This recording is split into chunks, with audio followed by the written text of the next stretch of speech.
Vovó, não beba mais o chá que a mamãe faz, sussurrou minha neta Isadora em pânico enquanto regava as orquídeas. Minhas mãos tremeram tanto que o regador escorregou, despejando água gelada nos meus pés descalços.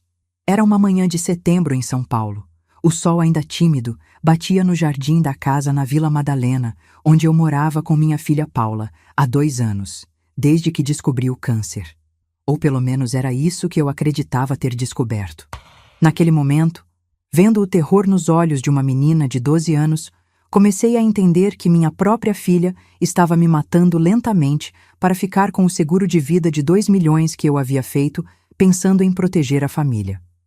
Antes de continuar, me conta nos comentários de qual cidade você está ouvindo minha história e se já passou por algo parecido.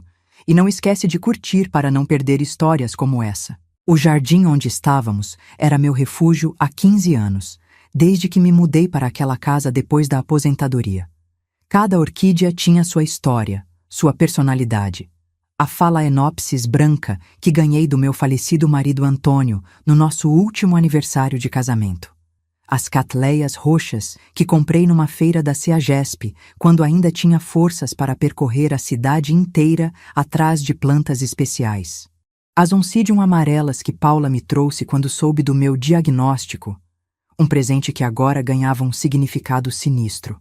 Isadora sempre foi minha companheira nesse cantinho verde. Desde pequena, ela vinha me ajudar aos sábados, aprendendo os nomes científicos das plantas, entendendo como cada uma precisava de cuidados específicos. Era a nossa tradição sagrada. Vovó e neta cuidando juntas do que havia de mais belo na casa. Nunca imaginei que seria justamente nesse santuário de paz que eu descobriria que minha vida havia se tornado um pesadelo. Os olhos de Isadora, de apenas 12 anos, estavam injetados de lágrimas que ela tentava esconder atrás da franja castanha que herdou de mim. Era sábado de manhã. Paula havia saído para o mercado do bairro, aquele na Rua Harmonia, onde ela sempre comprava, dizendo que os legumes eram mais frescos e que era importante manter uma alimentação saudável para ajudar no meu tratamento. Isadora tinha vindo me ajudar com as plantas, como fazia todos os fins de semana desde pequena, mas havia algo diferente nela hoje. Uma urgência, um medo que nunca havia visto em seus olhos grandes e expressivos. A manhã estava especialmente bonita. O outono em São Paulo sempre teve essa magia. Céu azul claro, temperatura amena, aquela luz dourada que fazia as folhas das árvores da Vila Madalena brilharem como pinturas. Era o tipo de manhã que me fazia agradecer por estar viva, por ter vencido mais um dia na batalha contra o câncer. Mas agora, vendo o desespero mal contido da minha neta, uma sensação gelada começou a se espalhar pelo meu peito. Larguei o regador sobre a mesinha de ferro que Antônio havia comprado na feira de antiguidades da Praça Benedito Calixto anos atrás, e me sentei no banco de madeira que ele mesmo tinha construído quando descobriu que eu passava horas cuidando das plantas. Para a minha jardineira favorita, havia dito, beijando minha testa com aquele carinho de 5 décadas de casamento. Saudades dele me bateram como uma onda. Se Antônio estivesse vivo, nada disso estaria acontecendo. O que você quer dizer com isso, meu amor? Perguntei, puxando-a para perto de mim. Seu corpinho magro tremia e percebi que ela estava com medo. Muito medo. O tipo de medo que eu reconhecia dos meus 42 anos como professora primária. O medo de uma criança que descobriu algo terrível e não sabe como lidar com essa informação. Eu escutei a mamãe falando no telefone ontem à noite. Ela começou, a voz quebradiça como vidro pisado. Ela estava no escritório. Pensou que eu estava dormindo, mas eu tinha descido para pegar água porque estava com sede.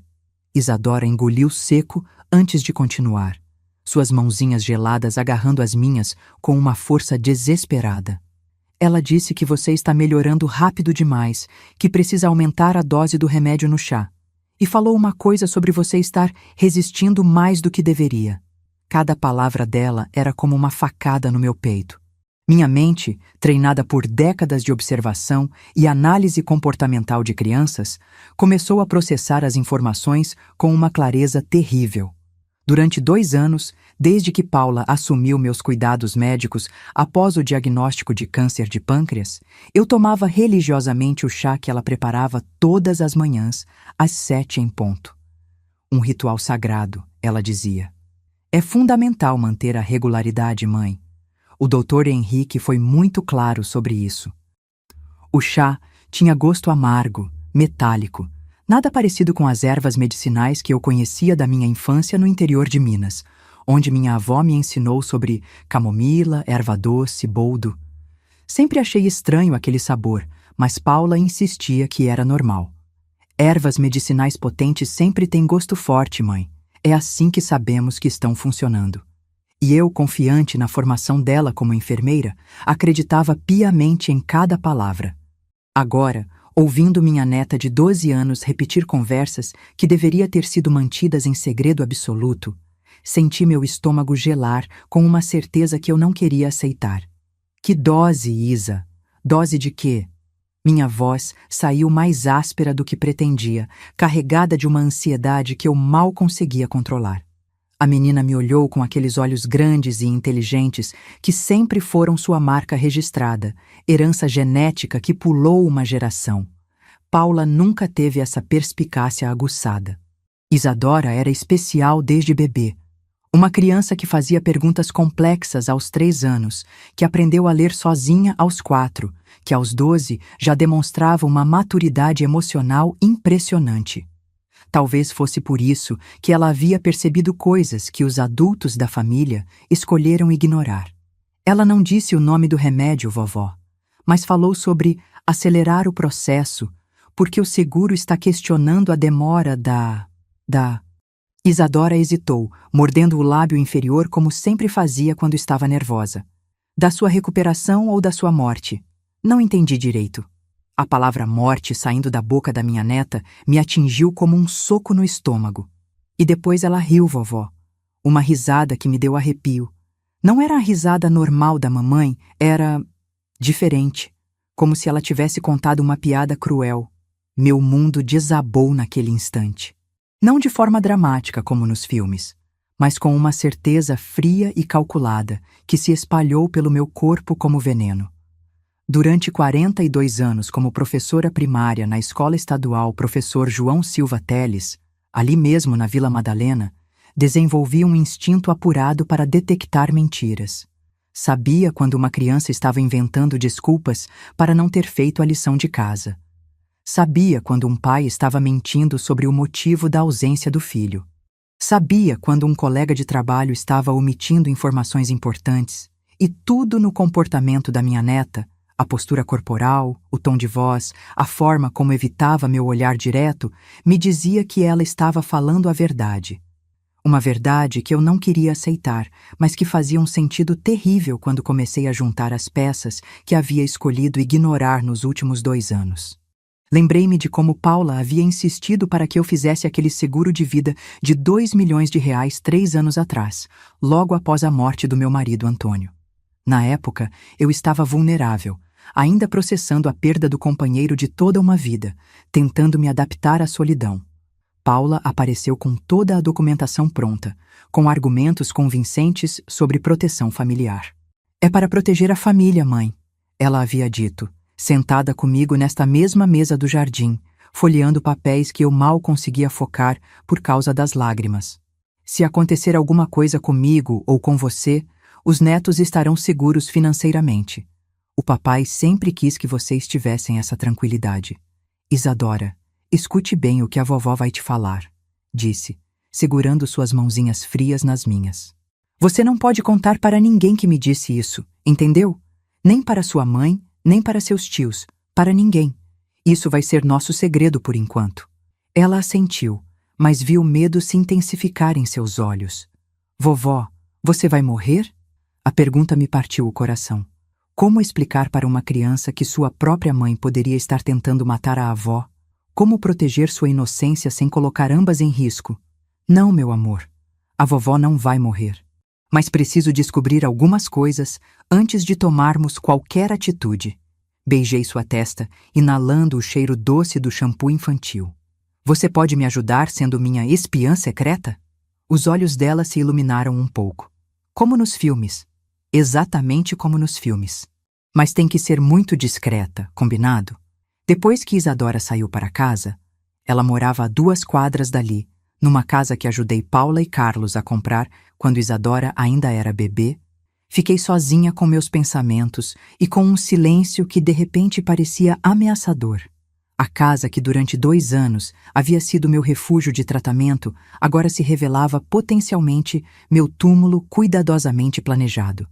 Sentei-me na poltrona da varanda onde costumava ler meus livros favoritos nas tardes paulistanas e observei o movimento típico de sábado na Vila Madalena. Pessoas passeando com cachorros, casais jovens indo para o brunch nos restaurantes da região, famílias inteiras se dirigindo ao beco do Batman para fotografar os grafites. Vida normal, cotidiana, enquanto eu descobria que minha própria vida havia se tornado uma mentira construída meticulosamente. A casa estava silenciosa, apenas o ruído distante do trânsito da rua Teodoro Sampaio e os sons familiares do bairro chegavam até o jardim. Ouvi a porta da vizinha Carmen batendo. Ela sempre saía aos sábados para fazer compras no pátio Higienópolis. Ouvi também o barulho característico do portão dos fundos da casa ao lado, onde morava o casal de jovens arquitetos que compraram o imóvel no ano anterior. Sons normais, cotidianos, que durante 2 anos me trouxeram uma sensação de pertencimento e continuidade. Agora, cada ruído me soava como um lembrete de que a vida seguia normalmente para todos, menos para mim, que descobria estar vivendo numa realidade distorcida há 24 meses. Olhei para as orquídeas que havia cuidado com tanto carinho todos esses anos, especialmente nos últimos 2, quando o suposto tratamento de câncer me dava mais tempo livre para me dedicar ao jardim. Plantas delicadas, que requerem cuidado específico, temperatura controlada, rega na medida certa. Plantas que podem morrer facilmente se recebem o tratamento errado, se alguém as rega com substâncias tóxicas ao invés de água pura. Exatamente como eu. A analogia me atingiu com uma força devastadora. Durante 2 anos, acreditei estar recebendo cuidados especializados para uma doença grave. Durante 2 anos, confiei cegamente no tratamento que minha filha enfermeira administrava com dedicação aparentemente amorosa. Durante 2 anos, atribuí minha fraqueza, minhas náuseas ocasionais, minha confusão mental esporádica aos efeitos do câncer e da quimioterapia. Mas e se tudo não passasse de envenenamento lento e calculado?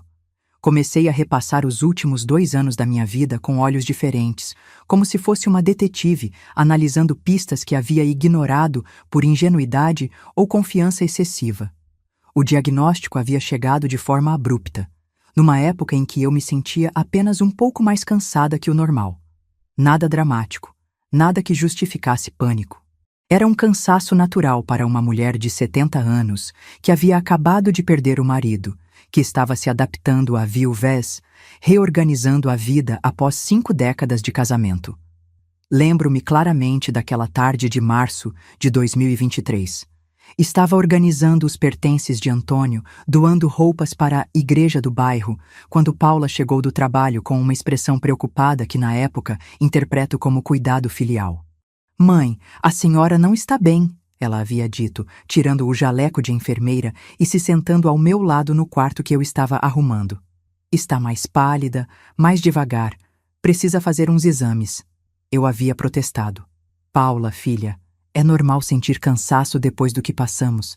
Perder seu pai não foi fácil. Não é só cansaço emocional, mãe. Como enfermeira, percebo sinais que outras pessoas não veem."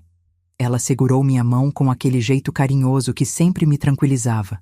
"Por favor, me deixa marcar uns exames básicos, só para ter certeza de que está tudo bem." Na época, pensei que ela estava sendo uma filha zelosa. Que sorte a minha, pensei, ter uma filha enfermeira que se preocupa com minha saúde preventivamente. Paula sempre foi a mais cuidadosa dos 3 filhos, a mais atenta aos detalhes médicos da família. Quando Roberto quebrou o braço aos 10 anos, foi Paula quem notou que ele não estava movimentando os dedos normalmente. Quando Márcia teve apendicite aos 15 anos, foi Paula quem insistiu para irmos ao hospital, mesmo quando eu achava que era só uma dor de barriga. Dr. Henrique Ramos Foi uma indicação dela. Conheço ele do hospital, mãe. É um dos melhores oncologistas de São Paulo. Se houver algum problema, ele vai detectar logo no início. Na época, achei até exagerado procurar um oncologista para exames de rotina, mas Paula argumentou que era melhor pecar pelo excesso de cuidado. O consultório ficava num prédio elegante nos jardins, o que me tranquilizou. Médico bom tem consultório bonito, eu pensava ingenuamente. Dr. Henrique era um homem distinto, na casa dos 50 anos, cabelos grisalhos bem cortados, uma postura profissional que inspirava confiança. Ele conversou comigo com calma, fez perguntas detalhadas sobre meus sintomas, pediu uma bateria de exames. Lembro-me de sair daquela primeira consulta até aliviada. Parece um médico competente, comentei com Paula no elevador. E que bom que foi só precaução. 2 semanas depois, voltamos para buscar os resultados. Foi nessa segunda consulta que minha vida mudou completamente. Dr. Henrique estava sério quando nos recebeu naquela segunda consulta. Havia papéis espalhados sobre a mesa, exames em envelopes amarelos, aquela atmosfera solene que precede notícias ruins.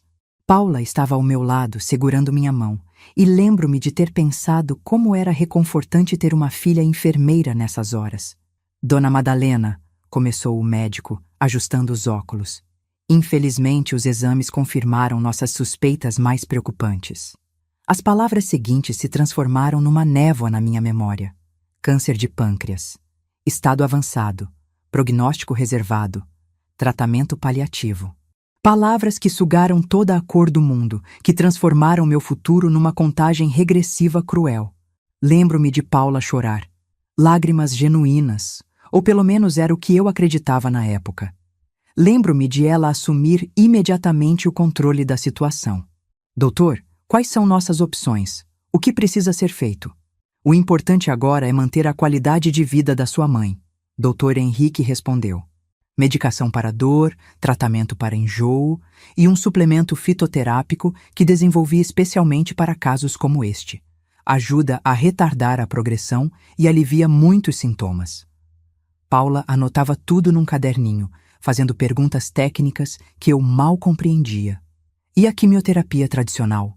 Na idade da sua mãe e com esse estágio, seria mais prejudicial que benéfica. O fitoterápico é muito mais gentil e tem mostrado resultados surpreendentes. Saímos do consultório com uma receita para o tal fitoterápico, aquele chá amargo que se tornaria parte da minha rotina diária, e com um plano de tratamento que Paula coordenaria integralmente. Não se preocupe com nada, mãe. Vou cuidar de tudo. Você só precisa se concentrar em ficar bem. Agora, 2 anos depois, repensando cada detalhe daquele dia, percebia coisas que na época passaram despercebidas. A forma como Paula fazia as perguntas, já sabendo as respostas. Como o doutor. Henrique falava mais com ela do que comigo, como se eu fosse apenas uma espectadora do meu próprio diagnóstico. Como tudo foi resolvido rapidamente demais, sem segundas opiniões, sem aquela burocracia médica que conhecia de outras experiências. Mas será que minha vida realmente havia acabado naquele consultório? Ou alguém havia decidido acabar com ela por mim? E você? O que faria se descobrisse que sua própria filha poderia estar tentando te matar? Essa pergunta martelava na minha cabeça quando ouvi o ruído familiar da chave de Paula na porta da frente. Eram quase 11 da manhã. Ela sempre demorava exatamente 2 horas no mercado da Rua Harmonia. Tempo suficiente para escolher ingredientes frescos, conversar com o João do Hortifruti sobre as melhores frutas da semana e parar na farmácia para algum produto relacionado ao meu tratamento. Tentei compor uma expressão normal quando ela apareceu na varanda, carregada de sacolas ecológicas e sorrindo como sempre fazia ao me encontrar no jardim. Paula sempre foi bonita. Uma mulher elegante aos 45 anos, cabelos loiros bem cuidados em corte Chanel, sempre impecável mesmo no uniforme de enfermeira do Hospital São Paulo, onde trabalhava há mais de 20 anos. Uma filha que qualquer mãe se orgulharia de ter criado. Uma profissional respeitada, uma mãe dedicada, uma cuidadora exemplar. Pelo menos era assim que eu a via até 3 horas atrás. Oi, mãe. Como está se sentindo hoje? Ela depositou as sacolas na mesa da varanda e veio me dar um beijo no rosto. O mesmo beijo carinhoso de sempre, o perfume familiar de seu creme hidratante, o calor humano que durante 2 anos representou segurança e cuidado.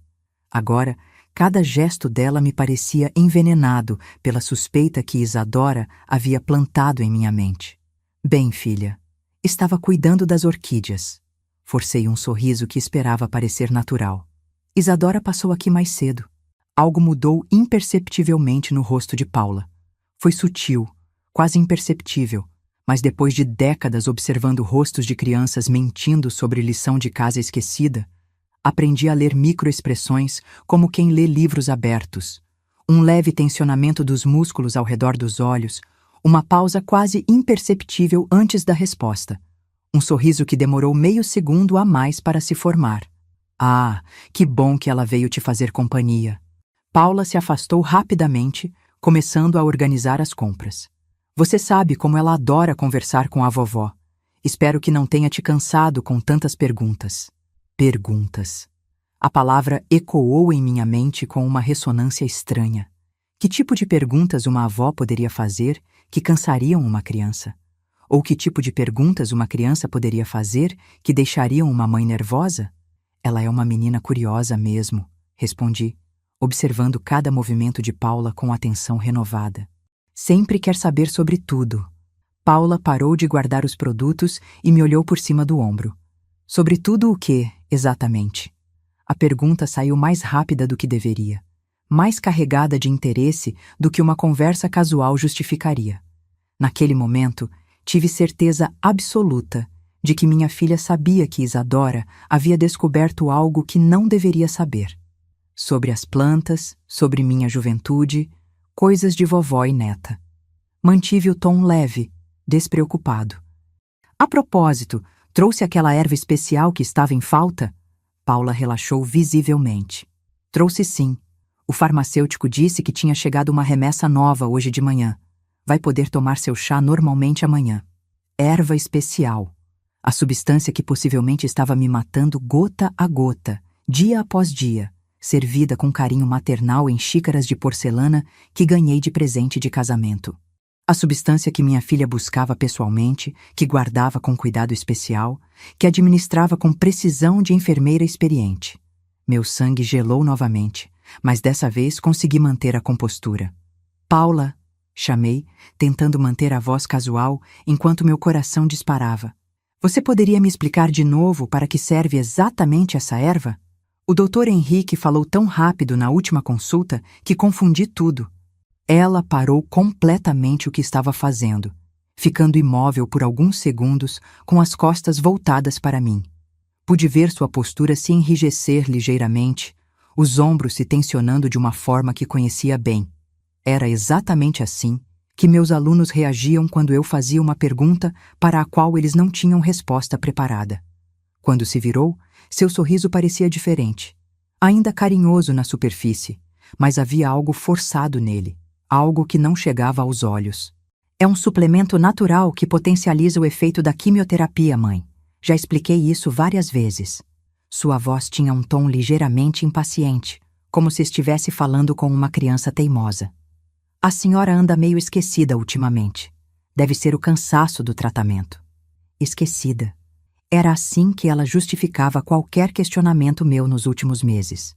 Qualquer dúvida sobre medicamento, sobre sintoma, sobre o próprio tratamento era atribuída ao cansaço, à idade, ao emocional abalado. Uma forma sutil e sistemática de me fazer duvidar da minha própria percepção, de me convencer de que minha mente estava falhando junto com meu corpo. Mas eu não estava esquecida. Aos 72 anos, minha mente continuava afiada como quando dava aula para 40 crianças simultaneamente, controlando cada movimento da sala, percebendo cada tentativa de cola, cada sussurro conspiratório. Era meu corpo que estava fraco, não minha cabeça. E se meu corpo estava fraco por conta de algo que eu estava ingerindo diariamente, servido com carinho por minha própria filha?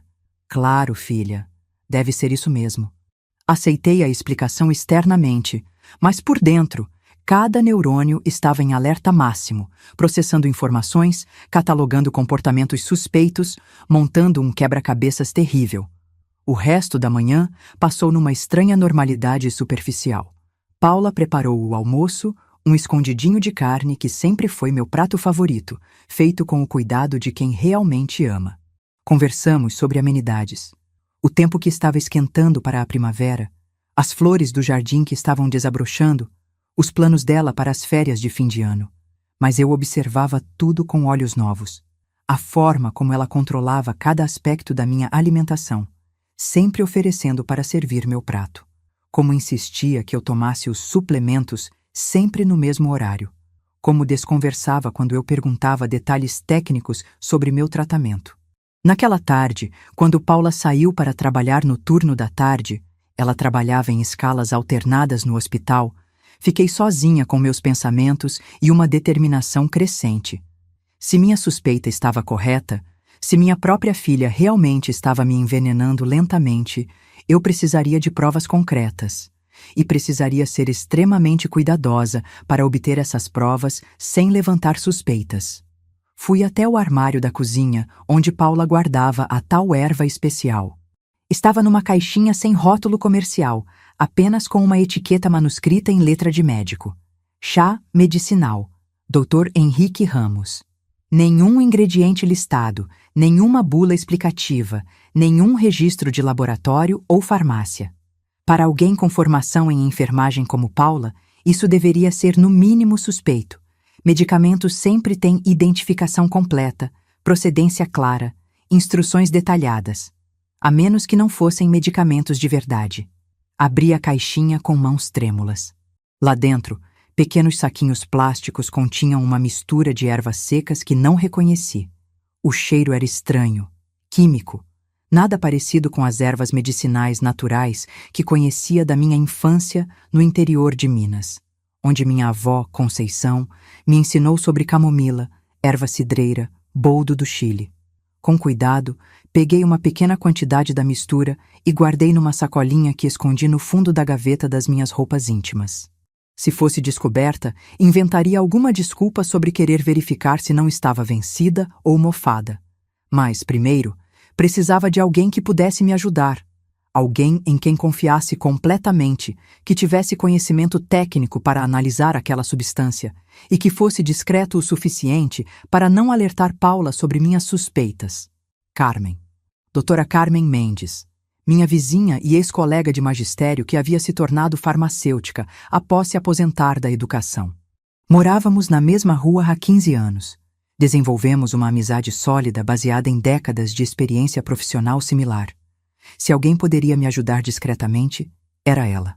Naquela noite, quando Paula trouxe meu chá antes de dormir, como fazia religiosamente há 2 anos, sempre às 9 da noite em ponto, observei cada movimento dela com atenção renovada. A forma como mexeu a xícara por exatos 15 segundos, sempre no sentido horário. Como esperou eu tomar alguns goles antes de se despedir. Como seus olhos brilharam ligeiramente quando viu que eu havia terminado quase tudo, como se estivesse registrando mentalmente a dose administrada. Durma bem, mãe. Amanhã o Dr. Henrique quer vê-la para uns exames de acompanhamento, disse, ajeitando minha coberta como fazia quando eu era criança. O gesto que antes me trazia carinho, agora me causava náusea. Ele mencionou que talvez seja necessário ajustar sua medicação. Ajustar medicação. Aumentar a dose do veneno, como Isadora havia ouvido na conversa telefônica. Quando ela saiu do quarto, fingi dormir até ter certeza de que ela havia se recolhido. Ouvi suas passadas no corredor, o ruído da porta do banheiro, depois silêncio total. Esperei mais 15 minutos para garantir que ela estava dormindo, então levantei com cuidado e fui até o banheiro. Pela primeira vez em 2 anos, provoquei o vômito deliberadamente. Foi difícil e doloroso, mas consegui expelir todo o líquido que havia ingerido. O chá amargo que agora tinha gosto de traição, de mentira, de morte anunciada. Voltei para a cama com o coração disparado, mas também com uma clareza mental que não sentia há meses. Era como se uma névoa densa que cobria meus pensamentos tivesse sido levantada de repente. Minha mente estava funcionando com uma precisão que não experimentava desde antes do diagnóstico. Se minha suspeita estivesse correta, Se minha própria filha realmente estivesse me envenenando lentamente, eu precisaria ser mais esperta que ela. Precisaria reunir provas irrefutáveis. Precisaria proteger Isadora, que havia tido coragem de me alertar. Precisaria planejar cada movimento com a meticulosidade de uma professora experiente organizando o currículo escolar. Porque se Paula era capaz de fazer isso comigo, sua própria mãe, a mulher que a trouxe ao mundo, que a criou, que sacrificou tanto para garantir sua educação e formação profissional, não havia limite para onde ela poderia chegar se descobrisse que eu sabia a verdade. Passei o resto da madrugada elaborando um plano. Primeiro, precisaria descobrir exatamente o que estava tomando há 2 anos. Segundo, confirmar se meu diagnóstico de câncer era real ou forjado. Terceiro, entender quem mais estava envolvido nessa conspiração, porque Paula poderia ser enfermeira competente, mas sozinha seria impossível falsificar laudos médicos, criar um oncologista fantasma, arquitetar toda essa farsa médica complexa. Quando o sol nasceu, trazendo mais um dia na minha suposta batalha contra o câncer, tomei uma decisão que mudaria tudo. Eu ia investigar minha própria morte anunciada. E se descobrisse que minha família estava realmente me matando pelo dinheiro do seguro, eles conheceriam um lado de Madalena Alves que jamais imaginaram existir. Afinal, depois de 4 décadas lidando com crianças travessas, mentirosas ocasionais e pequenos manipuladores em formação, eu sabia exatamente como identificar, confrontar e punir comportamentos inadequados. A diferença era que agora não estava lidando com crianças que colavam na prova ou inventavam desculpas para faltar às aulas. Estava lidando com assassinos que compartilhavam meu próprio sangue. A guerra estava apenas começando, e eles não faziam ideia de que tinham acabado de despertar a fera errada. Aos 72 anos, eu ainda tinha muito fôlego para ensinar algumas lições que jamais esqueceriam. Se é que viveriam o suficiente para se lembrar delas. A primeira coisa que fiz na segunda-feira foi mentir para minha filha. Quando Paula perguntou como eu estava me sentindo, respondi que me sentia mais fraca que o normal, com náuseas intensas e uma sensação estranha de formigamento nas mãos. Era tudo encenação, claro. Na verdade, depois de uma noite inteira sem tomar aquele chá maldito, eu me sentia mais lúcida e energizada do que havia me sentido em meses. Seus olhos brilharam. Sim, brilharam, com uma satisfação que ela tentou disfarçar como preocupação maternal. Mas eu conhecia aquele olhar. Era o mesmo que via em crianças travessas, quando descobriam que sua travessura estava funcionando melhor do que esperavam. Ah, mãe, que pena você não estar se sentindo bem. Deve ser a progressão natural da doença, disse Paula, ajeitando o avental de enfermeira antes de sair para o trabalho. Vou ligar para o Dr. Henrique para ver se podemos antecipar a consulta dessa tarde. E vou fazer um chá mais forte hoje, com uma concentração maior da erva. Vai ajudar com os sintomas. Concentração maior. As palavras de Isadora ecoaram na minha mente como um alarme. Era exatamente isso que minha neta havia escutado na conversa telefônica. Aumentar a dose porque ela está resistindo mais do que deveria. Enquanto Paula estava no telefone com o suposto Dr. Henrique, aproveitei para examinar discretamente a embalagem da tal erva especial. Estava guardada no armário da cozinha, numa caixinha artesanal de madeira clara, sem rótulo comercial, apenas com uma etiqueta manuscrita em letra médica. Chá medicinal, Dr. Henrique Ramos, uso contínuo conforme orientação. Nenhum ingrediente listado, nenhuma bula explicativa, nada que indicasse procedência farmacêutica oficial. Para uma enfermeira experiente como Paula, isso deveria ser no mínimo suspeito. Medicamentos sempre têm identificação completa, códigos de barras, registros na Anvisa, mas aparentemente, quando se trata de envenenar a própria mãe, essas regras profissionais básicas podem ser convenientemente ignoradas. Consegui pegar uma pequena quantidade da erva e guardei numa sacolinha plástica que escondi no fundo da gaveta das minhas roupas íntimas, entre as camisolas que ganhei de presente de Natal anos atrás. Se fosse descoberta, inventaria alguma desculpa sobre querer verificar se não estava vencida ou se havia desenvolvido fungos. Mas primeiro, precisava de alguém para analisar aquilo. Alguém em quem confiasse completamente. Lembrei-me da doutora Carmen Mendes, minha vizinha da Casa Azul 3 números abaixo, uma ex-colega de trabalho que havia se tornado farmacêutica após se aposentar da educação. Trabalhamos juntas, na Escola Estadual Professor João Silva Teles, por quase 15 anos antes de ela decidir cursar farmácia como segunda profissão. Carmen sempre foi uma mulher determinada. Quando decidiu estudar farmácia aos 52 anos, enfrentou o preconceito de colegas mais jovens e a dificuldade de conciliar estudo com trabalho, mas se formou com louvor. Morávamos na mesma rua há 15 anos. Desenvolvemos uma amizade sólida baseada em décadas de experiência profissional similar e na cumplicidade de 2 mulheres que enfrentaram os desafios do magistério público em São Paulo. Se alguém poderia me ajudar discretamente, era Carmen. Quando Paula saiu para trabalhar, ela sempre saía às 7 da manhã, quando pegava o turno matutino no hospital. Liguei para minha vizinha. Madalena, que surpresa boa ouvir sua voz. Como você está? Fazia tempo que não conversávamos. A voz calorosa da minha vizinha trouxe um alívio momentâneo no meio de toda aquela paranoia crescente. Carmen, preciso te pedir um favor muito especial. E precisa ficar só entre nós 2. É sério. Houve uma pausa breve do outro lado da linha. Carmen era inteligente o suficiente para perceber a gravidade no meu tom, e experiente o suficiente para saber que ex-colegas de magistério não ligam pedindo favores muito especiais por motivos banais. Claro, querida, pode falar. O que aconteceu?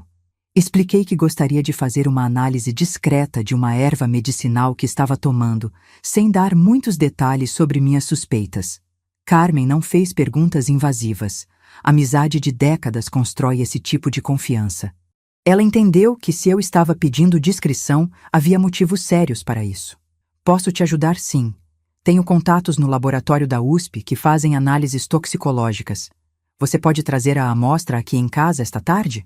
Combinamos que eu levaria a amostra no final da tarde, quando Paula voltasse do trabalho e não pudesse me ver saindo de casa. Seria apenas uma visita social de vizinha, nada que levantasse suspeitas. Mas enquanto esperava a hora, Isadora apareceu novamente. Era terça-feira. Não havia aula por conta de um feriado escolar municipal, e ela chegou com a desculpa de querer almoçar comigo porque estava com saudade da vovó. Preparei macarronada. Sempre foi o prato favorito dela. E enquanto cozinhávamos juntas, aproveitei para sondar o que mais ela poderia ter descoberto. E aí, minha espiã secreta? Perguntei baixinho enquanto fingíamos assistir um programa de culinária na TV da sala. Descobriu mais alguma coisa interessante? Estou investigando, vovó. Ela respondeu, também em voz baixa, com a seriedade de uma profissional. Ontem à noite escutei outra conversa da mamãe. Os olhos dela se iluminaram com aquele brilho de criança que descobriu algo importante. Para uma pré-adolescente inteligente e carente de aventuras, aquilo devia ser melhor que qualquer série de detetive da Netflix. Já comecei a anotar tudo. Ela tirou um caderninho pequeno do bolso da mochila escolar. Um caderno com capa de unicórnio que contrastava grotescamente com a gravidade das informações que continha. Ontem à noite, ela conversou com alguém chamado Roberto. Falaram sobre apressar as coisas e sobre você não estar cooperando direito. Roberto, meu filho do meio, contador formado pela Mackenzie, 42 anos, pai dos gêmeos João e Pedro. O único dos meus 3 filhos que sempre se interessou mais pela minha situação financeira do que pela minha saúde. Durante as visitas mensais, sempre breves e com horário marcado, como compromissos profissionais, ele perguntava sobre investimentos, conta bancária, documentos importantes, testamento. Nunca sobre como eu estava me sentindo emocionalmente. Nunca sobre meus medos ou esperanças. Mais alguma coisa que você conseguiu escutar? A mamãe disse que você está resistindo mais do que deveria e que talvez seja preciso conversar com Márcia sobre o plano B. Isadora consultou suas anotações como uma detetive experiente. E depois falou sobre o seguro, sobre nossa parte quando tudo acabar. Márcia, minha caçula, advogada especializada em direito empresarial, 38 anos, morando em Brasília há 15 anos. A filha que sempre foi mais distante fisicamente e emocionalmente, que se mudou para a capital depois de formada e só aparecia em casa, no Natal e nos meus aniversários. Nos últimos 2 anos, porém, havia ligado com mais frequência, sempre perguntando sobre meu testamento, sobre a organização dos meus documentos, sobre questões práticas que uma advogada da família deveria saber. A revelação me atingiu como um soco no estômago, mas ao mesmo tempo trouxe uma clareza terrível sobre toda a situação. Não era apenas Paula agindo sozinha. Era uma conspiração familiar. Meus 3 filhos unidos numa aliança sinistra contra a própria mãe. Isadora, disse, tentando manter a voz firme apesar do tremor interno. Você tem certeza absoluta do que ouviu? Não há possibilidade de ter interpretado errado? Tenho certeza, vovó. E tem mais uma coisa. Ela me mostrou o celular. Aprendi a usar o gravador quando a mamãe e o papai brigam. Às vezes eles falam coisas que depois negam ter dito. Inteligente demais para uma menina de 12 anos. Ou talvez fosse apenas instinto de sobrevivência, crescendo numa família onde as verdades eram manipuladas e as realidades constantemente reescritas. Ouvi a gravação com o coração acelerado e uma mistura de horror e admiração pela coragem da minha neta. A voz da Paula era inconfundível, mesmo distorcida pelo telefone. Roberto, ela está reagindo melhor do que esperávamos. Ontem vomitou o chá todo, talvez esteja suspeitando de alguma coisa. A voz do meu filho, metalizada pela conexão telefônica, mas clara em suas intenções. Não podemos arriscar, Paula. Se ela descobrir antes do tempo, perdemos tudo. Conversa com a Márcia sobre acelerar o plano B. Quanto tempo a mais o Henrique disse que seria necessário? Ele calculou mais 6 semanas com a dose atual. Mas se aumentarmos para o dobro, pode ser questão de 15, 20 dias. E o que é exatamente o plano B? Se necessário, um acidente doméstico. Queda na escada, algo assim. Mas preferia evitar. É mais complicado de explicar para os netos depois, especialmente para a Isadora. Ela é muito grudada na vovó. Isadora e eu nos entreolhamos em silêncio. Ela estava pálida, provavelmente entendendo pela primeira vez a dimensão real da situação. Não era mais uma aventura de detetive. Era uma questão de vida ou morte, literalmente. Vovó, sussurrou, eles querem te matar mesmo? De verdade? Como responder essa pergunta para uma criança? Como explicar que os pais dela, que deveriam proteger e amar incondicionalmente, eram capazes de assassinar a própria mãe e a avó por dinheiro? Isa, escute bem. A partir de agora, isso não é mais brincadeira de detetive. É muito perigoso. Segurei suas mãos, que tremiam visivelmente. Se eles descobrirem que sabemos da conspiração, podem tentar machucar você também para manter o segredo. Eles não fariam isso comigo. Eu sou filha da mamãe. Sua mãe não faria isso comigo também, mas olha onde estamos, Isadora. A dura realidade das minhas palavras a atingiu como uma bofetada. Vi o momento exato em que a inocência infantil dela morreu, substituída por uma compreensão adulta e aterrorizante de que as pessoas que amamos podem ser as mais perigosas de todas. A tarde passou devagar, cada minuto carregado de tensão.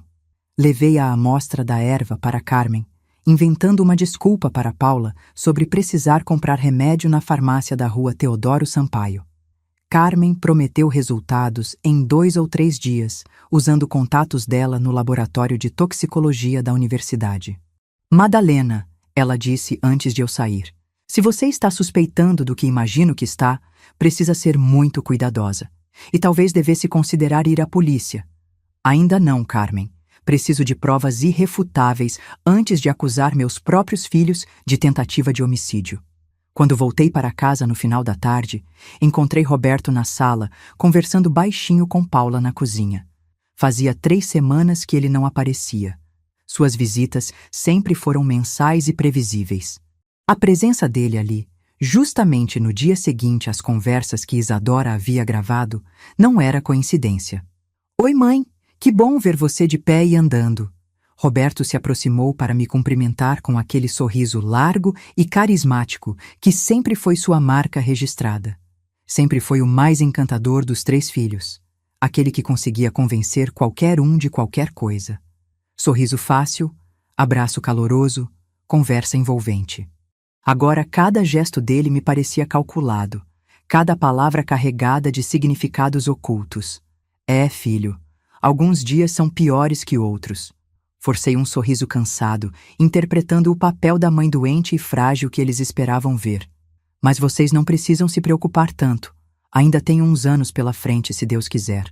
Eles trocaram um olhar rápido, um daqueles olhares conspiratórios que passam informações completas em fração de segundos. Roberto pigarreou, ajustou a gravata como sempre fazia quando estava nervoso e assumiu sua postura profissional de contador, acostumado a lidar com questões delicadas. Mãe, na verdade vim aqui porque precisamos conversar sobre umas questões práticas importantes. Ele se sentou ao meu lado no sofá, usando o tom sério, mas carinhoso que reservava para assuntos importantes. Documentos, organização financeira, essas coisas chatas mas necessárias. Só para deixar tudo encaminhado e organizado, caso seja necessário no futuro. Caso seja necessário. Como se minha morte fosse uma eventualidade próxima e inevitável, apenas uma questão de planejamento logístico. Que tipo de documentos, filho?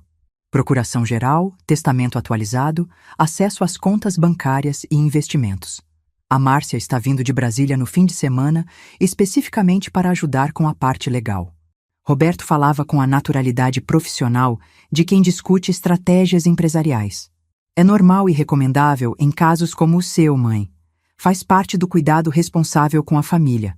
Paula apareceu na sala naquele momento, carregando uma bandeja com café fresco e aquele maldito chá que agora eu sabia ser veneno puro. Trouxe seu chá da tarde, mãe. Hoje fiz com a receita reforçada que o Dr. Henrique recomendou especificamente para casos de progressão mais rápida. Receita reforçada. Dose dupla do veneno, exatamente como haviam combinado na conversa que Isadora gravou. Peguei a xícara com mãos que espero que parecessem trêmulas de fraqueza física, não de raiva contida. O líquido estava consideravelmente mais escuro que o normal, com um cheiro mais forte e penetrante. O aroma químico disfarçado com ervas aromáticas não conseguia mais me enganar. Obrigada, filha. Levei a xícara à boca, fingi um gole pequeno, mas não engoli absolutamente nada. Está com gosto diferente hoje. Mais forte. É a concentração maior de princípios ativos. Vai ser mais efetivo para controlar os sintomas que estão se intensificando.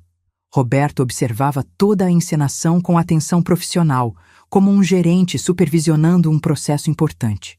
Percebi que era ele quem estava realmente comandando aquela operação sinistra.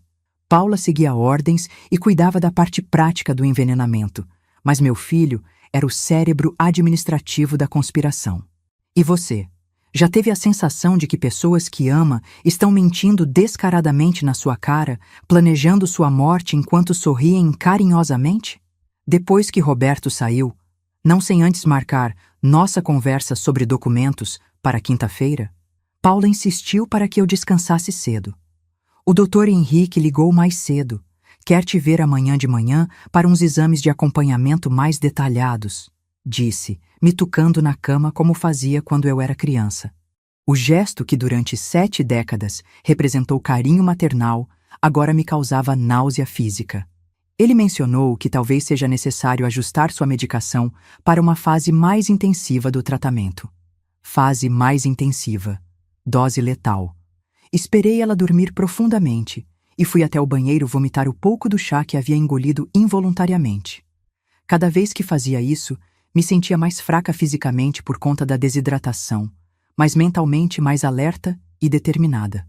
Era como se aquela substância realmente me mantivesse numa névoa mental, impedindo que meu cérebro funcionasse com clareza total.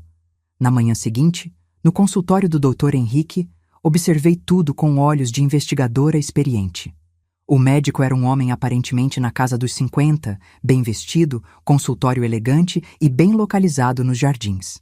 Nada nele gritava golpista ou assassino. Mas enquanto conversava comigo sobre meu estado de saúde, percebi que ele não me examinava de verdade. Não tocava para palpar possíveis massas abdominais, não verificava linfonodos, não fazia os exames físicos básicos que qualquer oncologista faria numa consulta de acompanhamento. Como está a aceitação do tratamento fitoterápico, dona Madalena? Bem, doutor, tomo religiosamente todos os dias, como o senhor orientou. Ótimo. Vamos manter assim. É fundamental para controlar a progressão da doença. Paula me disse que você está apresentando alguns sintomas de deterioração mais rápida. Deterioração. A palavra que médicos usam quando querem dizer que o paciente está morrendo mais rapidamente do que o esperado. Às vezes me sinto mais fraca, com náuseas. É esperado nesta fase. Vou aumentar a concentração do fitoterápico e talvez adicionar um complemento para ajudar com os sintomas. Ele conversou com Paula no canto da sala, em voz baixa, mas consegui escutar fragmentos que me gelaram o sangue. Mais algumas semanas no máximo. Cuidados de conforto. Família preparada para a transição. Cuidados de conforto. A expressão médica educada para cuidados paliativos.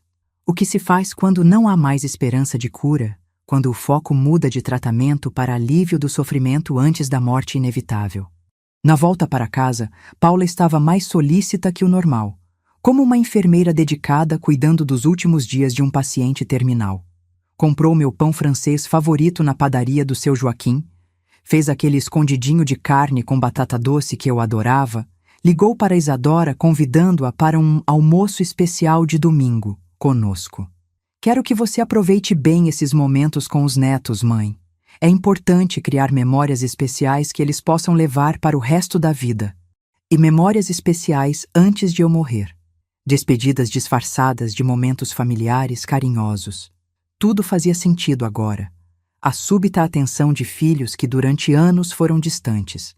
Os telefonemas mais frequentes de Márcia. As visitas mensais pontuais de Roberto. O cuidado excessivo de Paula. Não eram manifestações tardias de amor filial. Eram investimentos numa herança de 2 milhões de reais. Naquela tarde, quando Paula foi trabalhar no plantão noturno do hospital, liguei para Carmen com uma urgência que mal conseguia disfarçar. Madalena, você precisa vir aqui agora e venha sozinha. É sobre aquela amostra que você me trouxe. O tom da minha amiga estava sério, preocupado, carregado de uma gravidade que fez meu estômago se contrair de ansiedade. Saí de casa com a desculpa de ir à farmácia e fui direto para a casa dela, andando rapidamente pelas 3 quadras que separavam nossas residências. Carmen me recebeu na sala com uma expressão que jamais esquecerei. Havia papéis espalhados na mesa de centro, resultados de laboratório, e ela segurava uma folha oficial da USP com dados técnicos que eu não conseguia decifrar. Senta, querida. Preciso te contar uma coisa muito grave. Meu coração disparou como se estivesse correndo uma maratona. A amostra que você me trouxe não é erva medicinal, Madalena. É uma combinação de substâncias altamente tóxicas. Tem arsênico em doses pequenas mas constantes, digitálicos em concentração perigosa e outros compostos químicos que, consumidos diariamente, causam envenenamento lento e progressivo. O mundo parou. Literalmente parou. Eu sabia. No fundo eu já sabia, mas ouvir a confirmação científica foi como levar um tiro no peito. Os sintomas que você deve estar sentindo, fraqueza gradual, náuseas ocasionais, confusão mental esporádica, deterioração física progressiva, são todos compatíveis com intoxicação crônica por arsênico. Carmen segurou minha mão com força. Madalena, alguém está te envenenando sistematicamente, e há muito tempo. Quanto tempo alguém sobreviveria tomando essa mistura diariamente? Depende da dose exata, do peso corporal, da resistência individual do organismo. Mas eu diria que entre 2 e 3 anos seria o máximo para uma pessoa da sua idade. 2 anos. Era exatamente o tempo que eu estava tomando aquele chá maldito. Carmen, você conseguiria uma cópia dos meus exames médicos verdadeiros, sem que ninguém soubesse? Posso tentar através dos meus contatos no hospital onde você fez os primeiros exames. Mas, Madalena... Ela hesitou, escolhendo as palavras cuidadosamente. Se realmente alguém da sua família está fazendo isso com você, é melhor irmos à polícia imediatamente. Ainda não. Preciso de mais provas. Preciso entender a extensão total da conspiração. E preciso proteger minha neta, que foi quem me alertou sobre tudo isso. Saí da casa de Carmen com a certeza científica de que minha filha estava me matando, mas também com a determinação férrea de que não seria uma vítima passiva. Se Paula, Roberto e Márcia achavam que eu era uma velha indefesa que morreria mansamente um pouco a cada dia, eles estavam prestes a descobrir que conheciam apenas uma faceta de Madalena Alves. A professora aposentada estava prestes a dar a lição mais importante e definitiva da sua carreira. E dessa vez, quem ficaria de castigo, permanentemente, seriam eles. A vingança seria um prato servido frio, muito frio. Durante os 5 dias seguintes, interpretei o papel da minha vida. Ou melhor, o papel da minha morte lenta e programada. Fingi fraqueza extrema que na verdade não sentia mais. Gemia baixinho quando Paula estava por perto, reclamava de dores imaginárias que supostamente aumentavam a cada dia.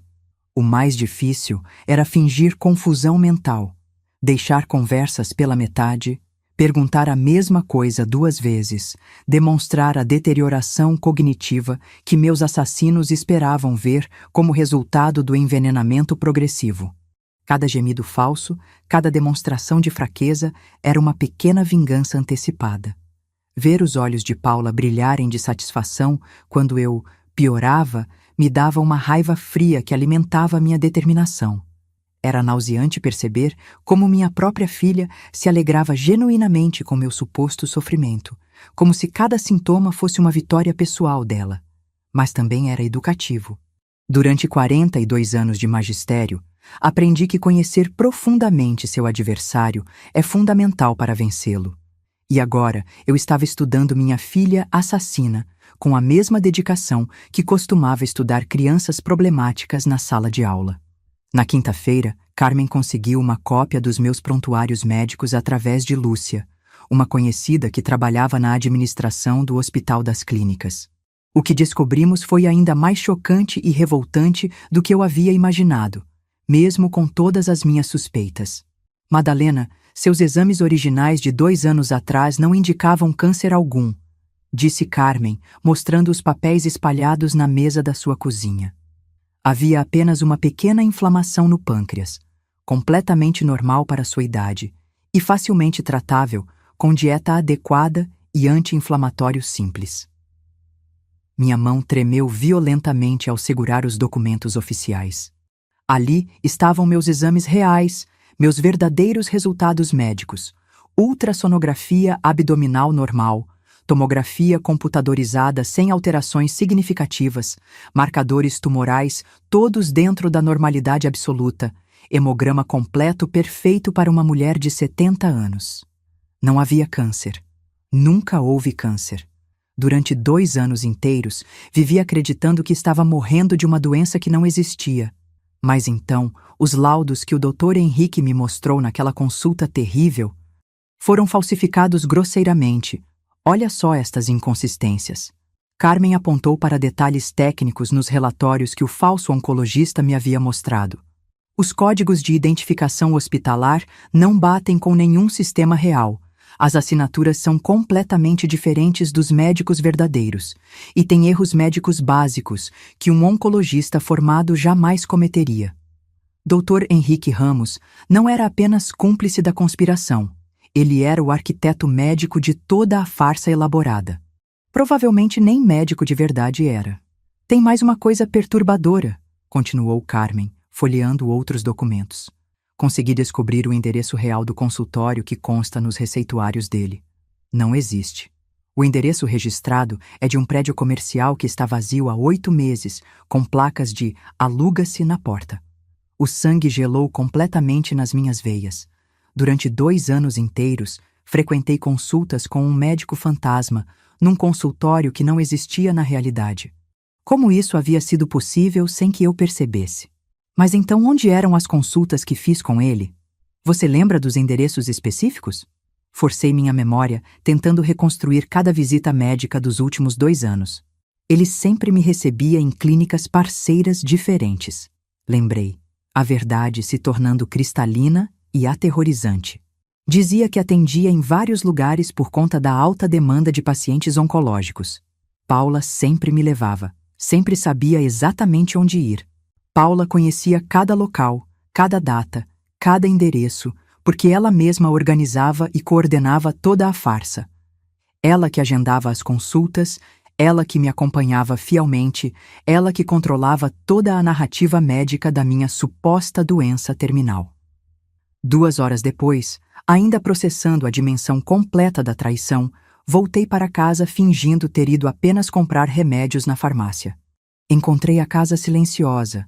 Paula estava trabalhando no turno da tarde, mas na mesa da sala havia uma mensagem dela. Mãe, o Dr. Henrique ligou. Quer te ver amanhã às 9h para discutir mudanças no tratamento. Beijos, Paula. Mudanças no tratamento. Aumento da dose do veneno para acelerar minha morte. Naquela noite, Isadora apareceu em casa para jantar com a vovó. Nosso código secreto estabelecido para trocar informações sem levantar suspeitas. Paula estava trabalhando no plantão noturno, então tínhamos liberdade total para conversar abertamente. Vovó, descobri uma coisa muito estranha e assustadora, disse minha neta, tirando o caderninho de unicórnio da mochila. Ontem a mamãe recebeu uma ligação de alguém chamado Henrique. Não era horário normal de consulta, era quase meia-noite. O que você conseguiu escutar da conversa? A mamãe ficou muito nervosa, andando de um lado para o outro do escritório. Disse que você estava resistindo muito mais do que deveria e que talvez fosse necessário ajustar drasticamente a estratégia. Isadora consultou suas anotações com seriedade profissional. Depois falaram sobre dinheiro, algo sobre nossa parte do acordo e sobre como 2 milhões divididos por 4 pessoas dá R$500 mil cada uma. 4 pessoas. Paula, Roberto, Márcia e o falso Dr. Henrique. R$500 mil cada um do seguro de vida que eu havia contratado pensando em proteger minha família. Tem mais coisa importante, vovó. Ela marcou uma grande reunião familiar para o próximo fim de semana. Todos vão vir. Tio Roberto com a família inteira, tia Márcia vindo de Brasília, até primos distantes que não vemos há anos.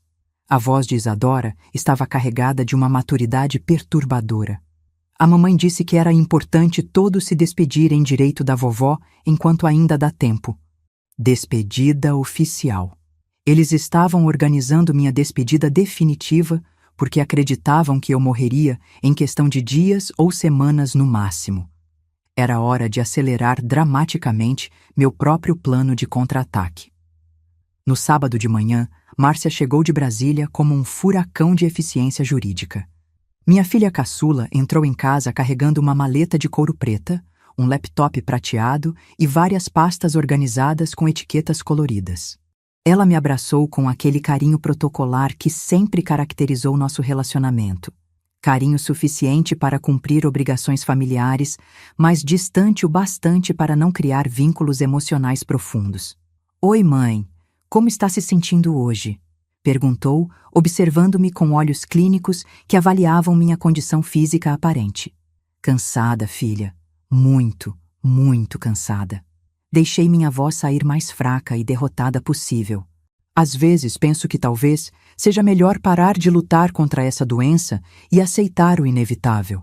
Os olhos dela literalmente brilharam com uma satisfação mal disfarçada. Era impressionante e revoltante como todos os meus filhos tinham exatamente a mesma reação quando eu demonstrava desistência e aceitação da morte. Não fale assim, mãe. Ainda tem tratamento disponível, ainda tem esperança de melhora. Mas o tom era completamente mecânico, decorado, como quem recita um script ensaiado. Mas já que estou aqui aproveitando o fim de semana, que tal organizarmos seus documentos pessoais? Só para deixar tudo organizado e atualizado, caso precise no futuro. Caso precise. O eufemismo educado e frio para quando você morrer conforme planejamos. Roberto chegou no meio da tarde, trazendo a esposa Lúcia e os gêmeos João e Pedro, de 15 anos. Família completa para a despedida coletiva da vovó terminal. E os 3 irmãos se reuniram imediatamente na sala para uma conversa séria sobre cuidados médicos. Na verdade, para coordenar os últimos detalhes da minha execução programada. Fingi dormir na poltrona da sala enquanto eles discutiam abertamente meu destino a poucos metros de distância. Era surreal e aterrorizante ouvir meus próprios filhos planejando minha morte como se fossem executivos organizando um projeto empresarial. Como ela está realmente progredindo, Paula? Perguntou Márcia, usando o tom profissional de advogada, acostumada a tratar de questões delicadas. Muito pior a cada semana que passa. Henrique disse que estamos nos estágios absolutamente finais. Talvez mais um mês no máximo, possivelmente apenas 2 ou 3 semanas, se aumentarmos a concentração conforme ele sugeriu. E todos os documentos estão preparados adequadamente? Roberto já organizou completamente toda a parte financeira. Contas bancárias, investimentos, acesso direto ao seguro de vida. Só faltam as assinaturas finais dela em algumas procurações e o testamento atualizado. Posso resolver essa questão legal facilmente, disse Márcia com segurança profissional. Trouxe todos os papéis necessários de Brasília. Com o estado mental deteriorado que ela está apresentando, legalmente não haverá nenhum questionamento posterior. Estado mental deteriorado. Eles realmente acreditavam piamente que eu estava perdendo a capacidade de raciocínio lúcido por conta do câncer inexistente e dos efeitos do envenenamento sistemático. E quanto ao Henrique? Roberto perguntou, sempre focado na coordenação geral da operação. Ele quer acelerar significativamente o processo a partir desta semana, respondeu Paula. Disse que a concentração atual está sendo insuficiente para os resultados esperados no cronograma que estabelecemos. Quer dobrar ou até triplicar a dosagem imediatamente. Triplicar a dosagem do veneno. Eles estavam perdendo completamente a paciência com a suposta lentidão da minha morte programada. Não seria muito arriscado medicamente? Márcia demonstrava preocupação, mas claramente não comigo, com eles mesmos. Se alguém descobrir ou investigar posteriormente, ninguém vai descobrir absolutamente nada, disse Roberto com confiança de contador experiente em ocultar irregularidades. Ela está oficialmente com câncer terminal em estágio avançadíssimo. É completamente natural que decline rapidamente em algum momento. E todos os médicos que ela consultou podem confirmar e atestar o diagnóstico. Médicos, no plural. Mais profissionais além do falso Dr. Henrique estavam envolvidos na conspiração. Quantos médicos exatamente estão cientes da situação? Perguntou Márcia. Além do Henrique, temos mais 2 oncologistas que Paula conhece do hospital. Eles forneceram laudos complementares para dar mais credibilidade ao diagnóstico, caso seja necessário. Uma rede inteira de médicos corruptos. Uma conspiração muito maior do que eu havia imaginado inicialmente. Naquela noite, quando a casa finalmente silenciou completamente, liguei para Carmen com urgência máxima. Preciso saber exatamente quantos médicos estão envolvidos nessa conspiração, sussurrei no telefone, escondida no banheiro com a torneira aberta para abafar minha voz. Eles mencionaram pelo menos 3 profissionais diferentes fornecendo documentos falsificados. Vou investigar através dos meus contatos no hospital. Mas, Madalena, você absolutely precisa ir à polícia agora mesmo. Se eles vão triplicar a dosagem do veneno, ainda não posso ir às autoridades, Carmen. Preciso de um plano que garanta que todos os envolvidos paguem integralmente pelo que fizeram. Minha voz estava carregada de uma determinação férrea. Se eu simplesmente denunciar agora, podem alegar que foi apenas Paula agindo sozinha, que os outros não sabiam de nada específico. E qual seria exatamente seu plano? Eles querem desesperadamente que eu morra? Então vou morrer exatamente como planejaram, na frente de toda a família reunida, e depois vou ressuscitar dramaticamente para contar toda a verdade. O silêncio do outro lado da linha foi longo e carregado de preocupação. Madalena, você está falando seriamente de fingir sua própria morte? Exatamente isso. Durante a grande reunião familiar, que eles organizaram como despedida oficial. Quando todos estiverem presentes, incluindo as crianças inocentes que eles querem que se despeçam carinhosamente da vovó moribunda. Era arriscado, eu tinha plena consciência disso. Mas também era a única forma de expor completamente toda a conspiração de uma só vez, com todos os envolvidos presentes fisicamente e sem nenhuma chance de negação ou fuga. No domingo, dia da grande reunião familiar oficial, acordei com uma determinação absoluta. Havia passado a madrugada inteira preparando meticulosamente cada detalhe do meu plano.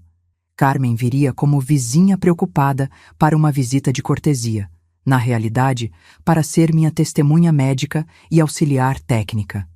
Eu tinha pequenos gravadores escondidos estrategicamente pela casa, e tinha minha arma secreta mais poderosa, Isadora, que sabia exatamente qual era seu papel e o que fazer no momento certo. A família começou a chegar gradualmente durante a manhã. Roberto com a esposa Lúcia e os gêmeos João e Pedro, agora com 15 anos e completamente alheios à conspiração mortal. Márcia com o marido Sérgio e a filha Camila, de apenas 10 anos.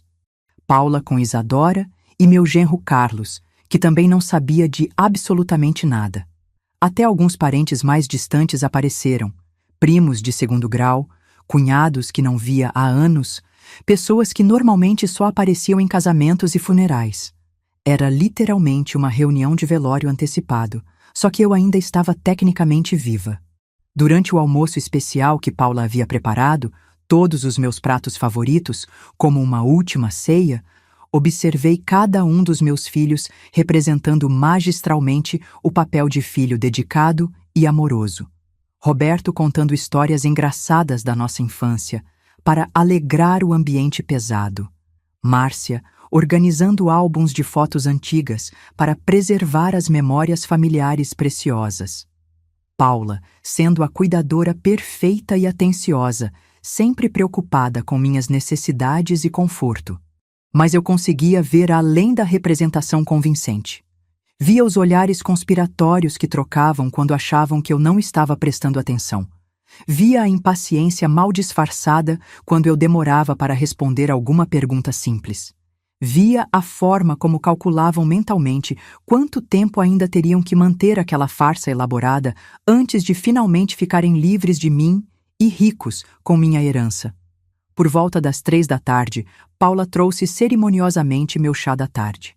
Dessa vez, na frente de toda a família reunida, transformando o momento numa espécie de ritual público. É o remédio especial da vovó, explicou carinhosamente para os netos que observavam. Ajuda muito com a dor e o desconforto que ela sente por causa da doença. A xícara estava mais escura que jamais havia visto. O cheiro era penetrante e químico, mesmo com as ervas aromáticas tentando disfarçar. Dose tripla do veneno, conforme haviam combinado. Muito obrigada, minha filha querida. Peguei a xícara com mãos que tremiam de verdade, não de fraqueza, mas de pura adrenalina antecipada. Vocês são todos tão cuidadosos e carinhosos comigo. Não sei o que faria sem uma família tão dedicada. A ironia amarga das minhas palavras passou completamente despercebida por eles. Levei a xícara à boca, fingi beber alguns goles, mas deixei o líquido venenoso apenas encostar nos lábios. O gosto amargo me deu náusea instantânea e revoltante. 15 minutos depois, comecei cuidadosamente a primeira fase da minha encenação final. Estou me sentindo meio estranha hoje, murmurei baixinho, levando a mão ao peito dramaticamente. Um pouco tonta e confusa. Paula se aproximou imediatamente, mas consegui perceber a satisfação brilhando em seus olhos. Era exatamente a reação que ela estava esperando e desejando ver. Mãe, quer se deitar um pouco para descansar? Não, acho que está tudo bem ainda. Só preciso... Fingi perder ligeiramente o equilíbrio, me apoiando teatralmente na mesa. As crianças ficaram visivelmente assustadas com minha demonstração. Camila, a mais nova, começou a chorar baixinho. Isadora, seguindo perfeitamente o roteiro que havíamos ensaiado secretamente, correu para me abraçar com lágrimas nos olhos. Vovó, o que está acontecendo? Você não está bem? Nada demais, meu amor. A vovó só está um pouquinho cansada hoje. Mas aos poucos comecei a intensificar deliberadamente os sintomas falsos. Respiração aparentemente mais difícil. Pele artificialmente pálida, graças ao pó teatral que Carmen havia me emprestado discretamente. Confusão mental aparente e crescente. Paula, chamei com voz propositalmente mais fraca. Acho que você deveria ligar para o Dr. Henrique imediatamente. Claro, mãe, já estou discando para ele. Ela pegou o telefone, discou rapidamente um número, conversou em voz baixa e urgente por alguns minutos. Quando desligou, seu rosto estava sério e preocupado para a família, mas seus olhos brilhavam de satisfação antecipada. Doutor Henrique disse que são os sinais finais naturais da progressão, mãe. É normal que aconteça de forma relativamente rápida nesta fase. Roberto se aproximou imediatamente, segurando minha mão com falsa ternura. Mãe, queremos que saiba o quanto amamos profundamente você. O quanto foi importante e significativa na nossa vida inteira. Márcia também veio, com lágrimas convincentes nos olhos. Lágrimas de crocodilo profissional. Você sempre foi a melhor mãe do mundo inteiro. Sempre cuidou de todos nós com tanto amor e dedicação. Era surreal e revoltante ouvir declarações emocionais de amor vindas de pessoas que estavam ativamente me assassinando. Eu sei disso, meus filhos queridos. Vocês sempre foram bons e carinhosos para mim. Deixei minha voz falhar propositalmente, como se fosse cada vez mais difícil falar. Só quero que vocês me prometam uma coisa muito importante. Qualquer coisa, mãe, disse Roberto solenemente. Cuidem sempre muito bem das crianças. Protejam eles de tudo de ruim.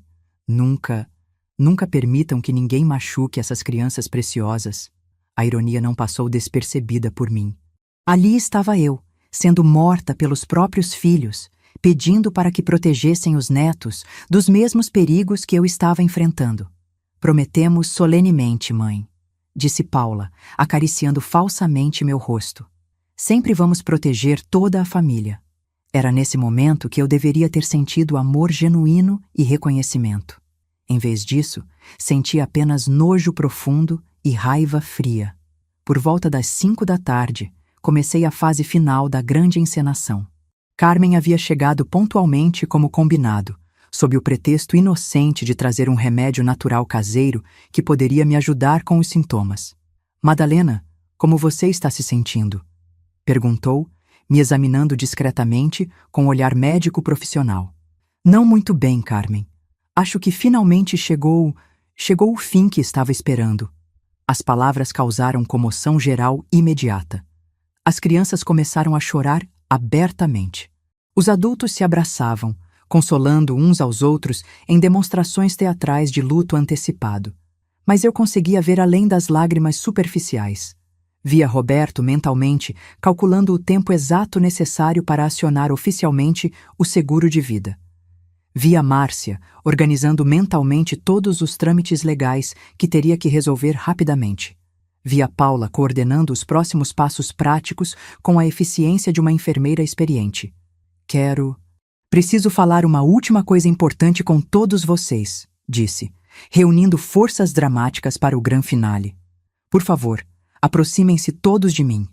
Toda a família se reuniu ao redor da poltrona onde eu estava, formando um círculo tocante de despedida.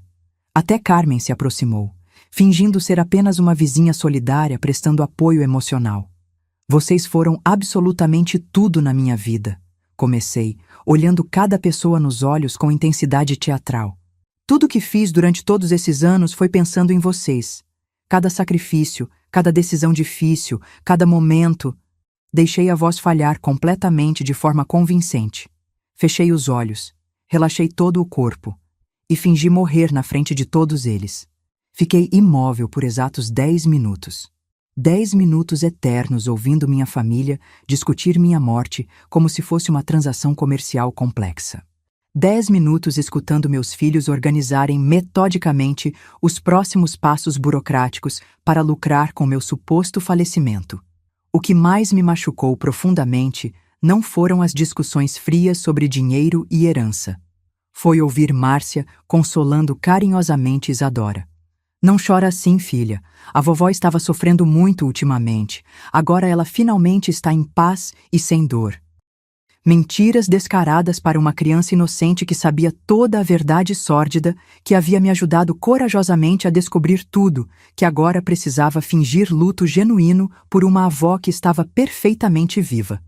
Foi quando ouvi Paula dizendo praticamente: preciso ligar imediatamente para a funerária e resolver os detalhes do velório, que decidi que era a hora exata da minha ressurreição dramática.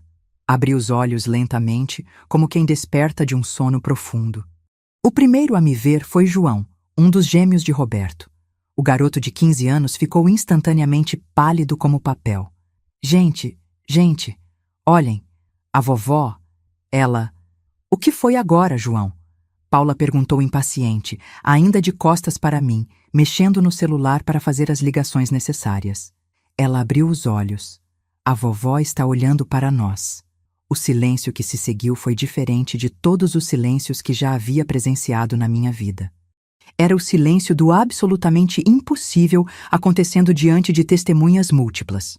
Paula se virou lentamente, como em câmera lenta, e quando nossos olhos se encontraram diretamente, vi algo que jamais esquecerei até o dia da minha morte verdadeira. Terror puro e absoluto. Não era o susto natural de ver alguém que parecia morto voltar subitamente à vida.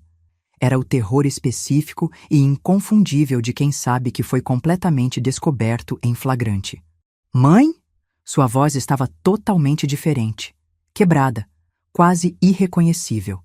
Levantei-me da poltrona com uma energia e vitalidade que não demonstrava há meses inteiros. Carmen discretamente se posicionou estrategicamente perto da porta de entrada, garantindo que ninguém pudesse sair antes que eu terminasse minha exposição. Isadora veio correndo me abraçar, lágrimas genuínas agora escorrendo pelo seu rosto de alívio e emoção. Oi, querida família, disse, permitindo que minha voz saísse clara, firme e carregada de uma autoridade que eles jamais haviam escutado. Sentiram minha falta durante esses 10 minutos? Roberto foi o primeiro a tentar racionalizar desesperadamente o que estava presenciando. Mãe, você teve um desmaio grave. Ficamos todos muito preocupados. Ainda bem que acordou. Que susto terrível. Cala a boca, Roberto.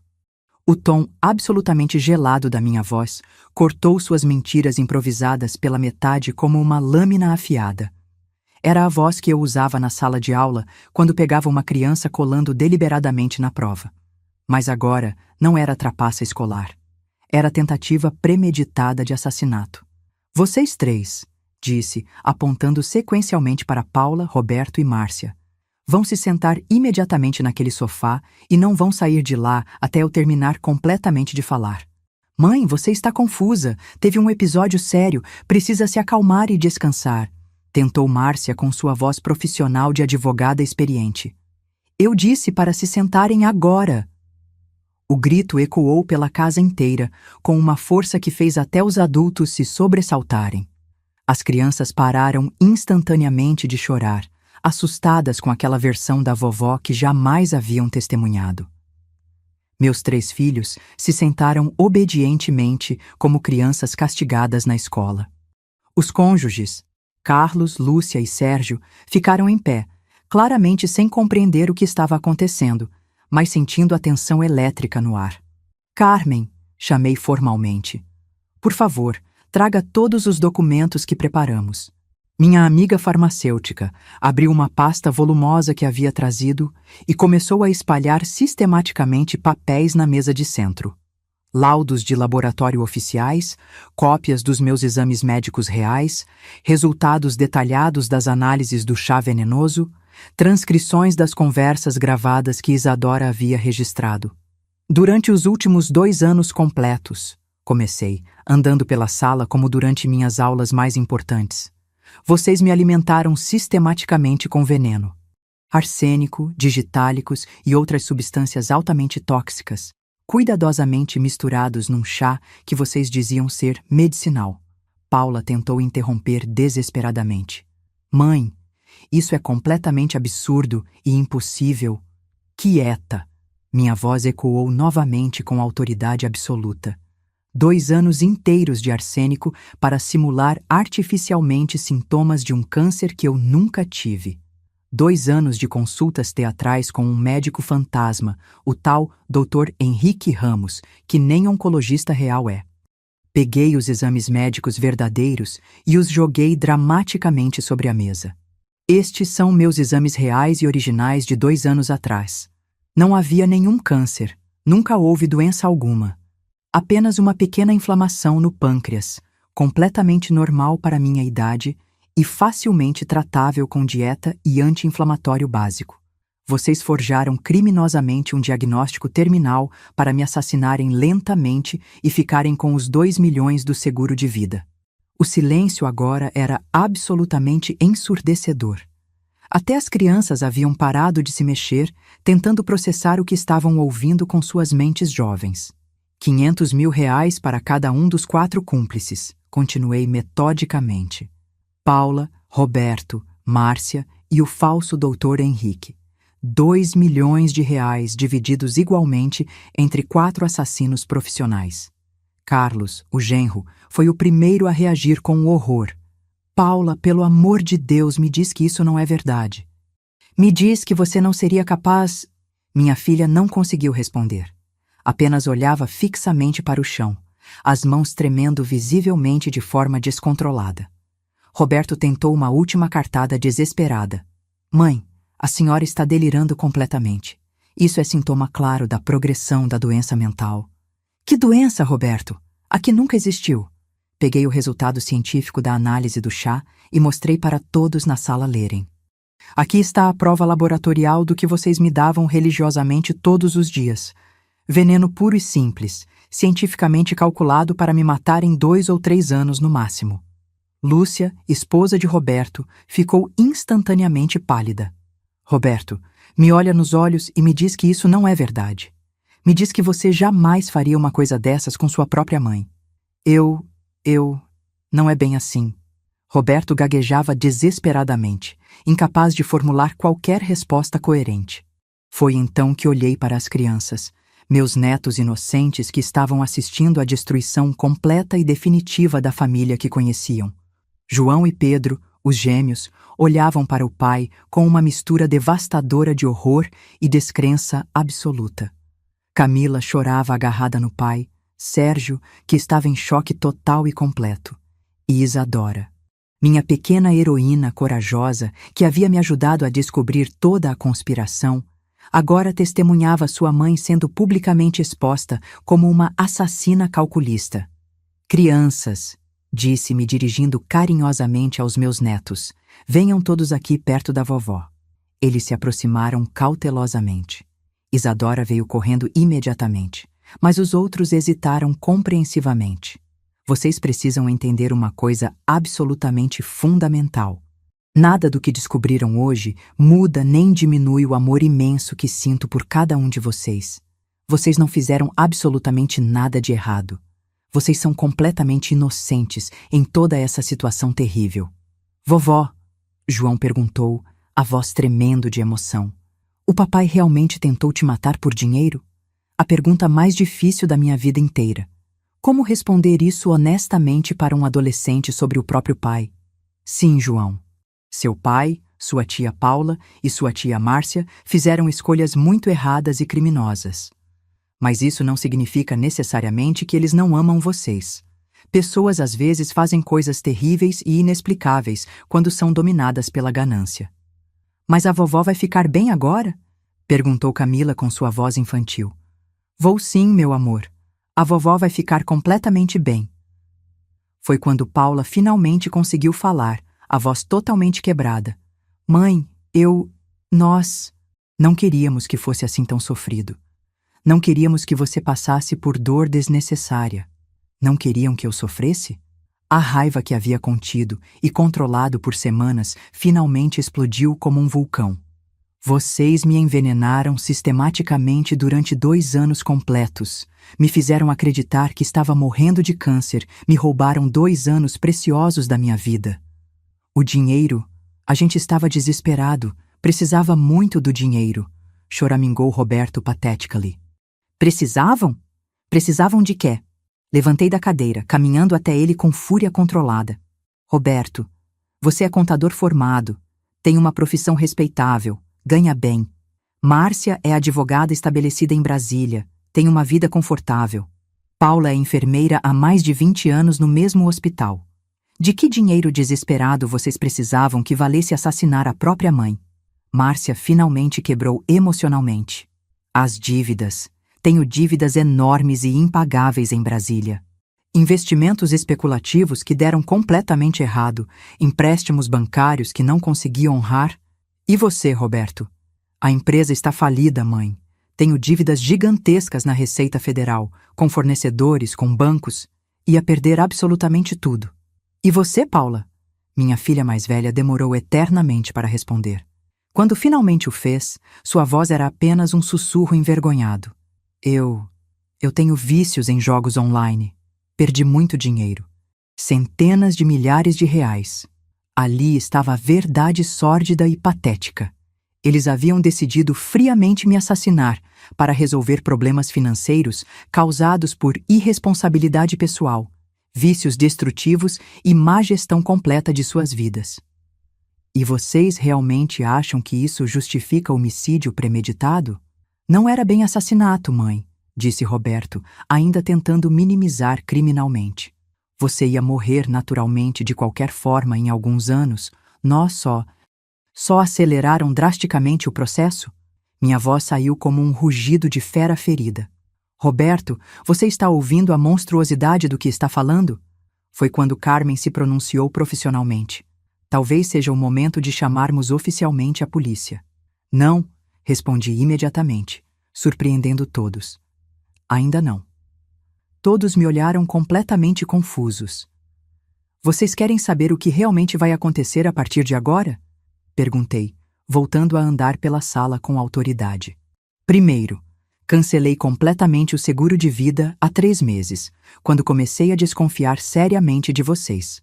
Então, não existem mais 2 milhões para dividir entre ninguém. As expressões dos meus filhos transformaram-se em pânico puro. Segundo, todo o dinheiro que eu possuía, conta-poupança, investimentos, o valor da casa, foi integralmente doado para o Hospital Pequeno Príncipe, que trata crianças com câncer real. Vocês sabem, aquelas crianças que realmente estão morrendo de verdade, não como eu, que estava sendo morta artificialmente. Roberto se levantou em desespero. Você não tinha direito legal de fazer isso. Nós somos seus herdeiros naturais por lei. Tinha sim, e fiz exatamente isso. Márcia mesma me orientou detalhadamente sobre como organizar minha herança, lembram? Só que ao invés de deixar para vocês, deixei para quem realmente precisa e merece. O desespero nos rostos deles era palpável e patético. Toda a conspiração elaborada, todo o crime hediondo, todo o sofrimento que me causaram, tudo havia sido completamente em vão. Terceiro, continuei implacavelmente. Vocês vão confessar tudo publicamente para seus cônjuges e filhos. Vão explicar exatamente o que fizeram e por que fizeram. Sem mentiras, sem justificativas, sem omissões. A verdade completa e integral. Mãe, por favor, tenha piedade. Paula estava chorando desesperadamente agora. E por último, vocês vão desaparecer permanentemente da minha vida. Para sempre. Não quero mais ver nenhum de vocês. Não quero ligações, visitas ou qualquer tipo de contato. E as crianças? Perguntou Márcia com voz desesperada. Olhei para meus netos, que estavam abraçados uns nos outros, processando o trauma devastador de ver toda a família desmoronar violentamente. As crianças podem me visitar sempre que quiserem e precisarem. Elas não têm nenhuma culpa pelos crimes hediondos que vocês cometeram, mas vocês 3, Paula, Roberto, Márcia, estão mortos para mim para sempre, assim como eu deveria estar morta para vocês. Carlos quebrou o silêncio tenso. Paula, pegue suas coisas imediatamente. Você não dorme mais na nossa casa. Lúcia fez o mesmo. Roberto, nossa conversa vai ser em casa, na frente dos meninos, como ela disse. Sérgio estava em choque, segurando Camila. Márcia, como você foi capaz?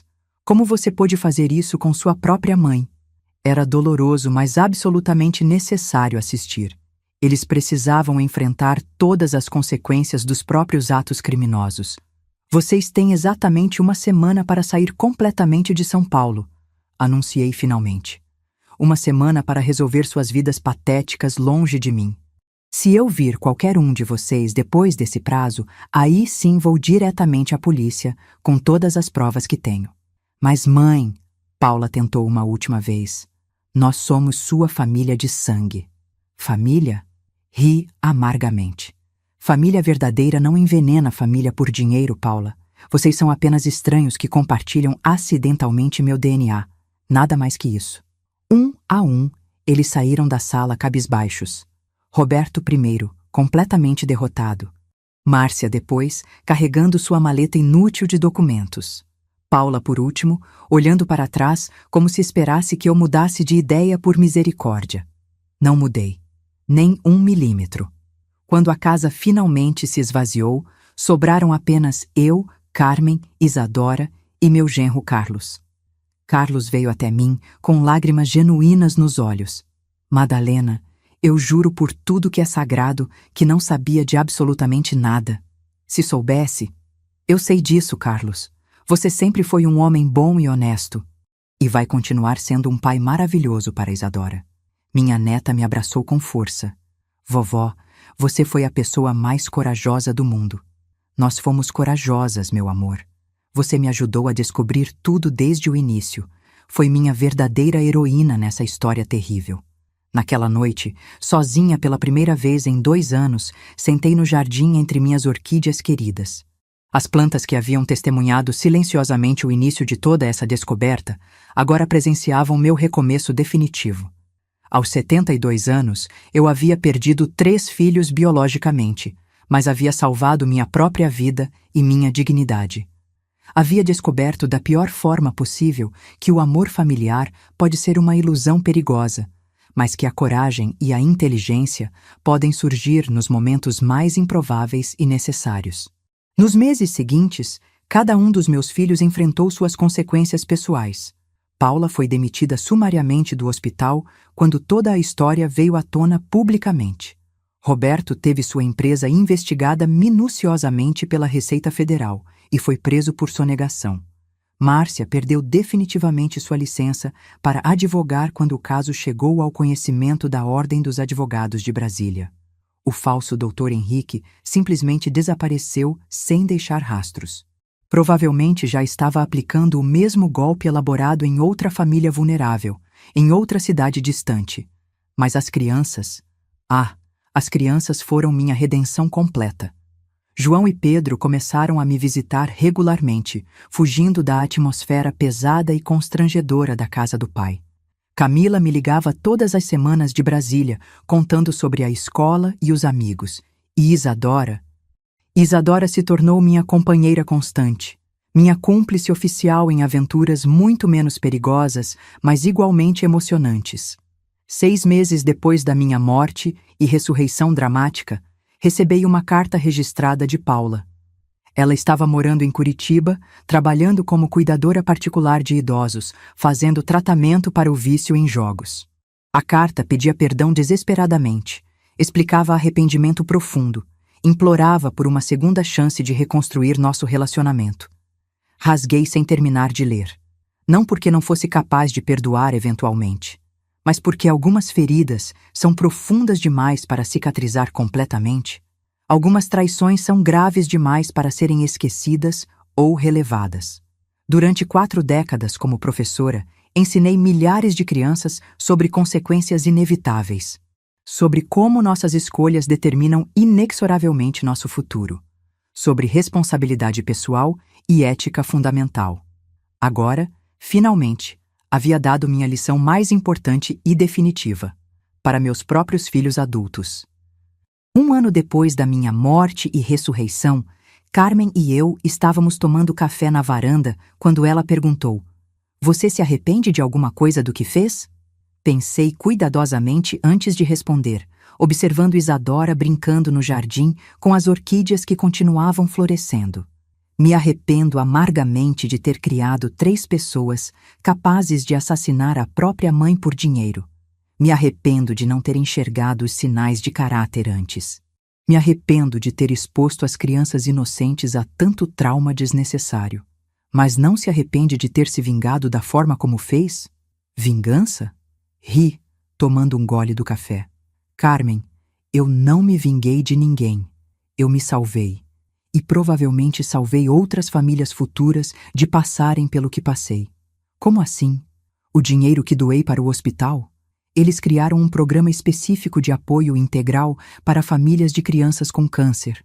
Famílias que realmente precisam, que realmente sofrem com doenças verdadeiras. Meus 2 milhões estão ajudando pessoas de verdade, não alimentando vícios e irresponsabilidades. Carmen sorriu. Então você transformou uma tentativa de assassinato em obra de caridade? Transformei uma tentativa de assassinato em justiça verdadeira. Há uma diferença fundamental. Hoje, 2 anos depois, minha vida é infinitamente mais simples e incomparavelmente mais feliz. Moro sozinha, mas nunca estou realmente sozinha. Tenho amigos verdadeiros e leais, netos que me amam genuinamente, uma neta que é minha cúmplice em absolutamente tudo. E tenho algo que não tinha há anos: paz de espírito verdadeira. Às vezes, caminhando pelas ruas da Vila Madalena, encontro pessoas que me reconhecem discretamente. Não é aquela senhora que fingiu a própria morte para pegar os filhos? Sussurram curiosas. Não me incomodo nem um pouco. Prefiro ser conhecida como a senhora que fingiu a própria morte, do que ser lembrada como a senhora que foi assassinada pelos próprios filhos. Se há uma lição definitiva que tirei de toda essa experiência terrível, é que família verdadeira não é definida exclusivamente por laços de sangue. É definida por amor genuíno, lealdade incondicional, proteção mútua. E às vezes, as pessoas que realmente nos amam de verdade são aquelas que escolhemos conscientemente ter ao nosso lado, não necessariamente aquelas que nasceram conosco por acidente genético. Minha família real hoje é Carmen, que arriscou tudo para me ajudar quando mais precisei. É Carlos, que continua me apoiando mesmo depois de descobrir que a esposa era uma assassina. É Isadora, que teve coragem extraordinária de enfrentar a própria mãe para me salvar a vida. E são as orquídeas do meu jardim, que continuam florescendo magnificamente, apesar de terem testemunhado os momentos mais sombrios da minha existência. Porque a vida, exatamente como as orquídeas, é surpreendentemente resistente. Pode parecer extremamente frágil, pode parecer que vai morrer a qualquer momento. Mas quando é cuidada com amor verdadeiro, não com veneno disfarçado de cuidado, ela floresce de formas absolutamente surpreendentes. Aos 74 anos, estou finalmente vivendo plenamente. Realmente vivendo pela primeira vez em décadas. E vocês, queridos que me acompanharam até este final, obrigada do fundo do coração por chegar até aqui comigo.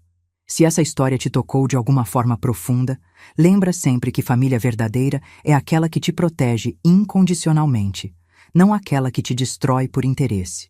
E que às vezes, para salvar nossa própria vida, precisamos ter coragem extraordinária de morrer um pouquinho simbolicamente para renascer infinitamente mais forte. Se você conhece alguém que está passando por situação similar, sendo manipulado, isolado, maltratado ou explorado por familiares, não fique em silêncio cúmplice. Seja a voz corajosa que essa pessoa precisa desesperadamente ouvir. Seja a Carmen, seja a Isadora na vida de alguém vulnerável. Porque no final das contas, são esses anjos, disfarçados de pessoas comuns, que fazem toda a diferença entre uma história que termina em tragédia irreversível e uma que termina em recomeço esperançoso.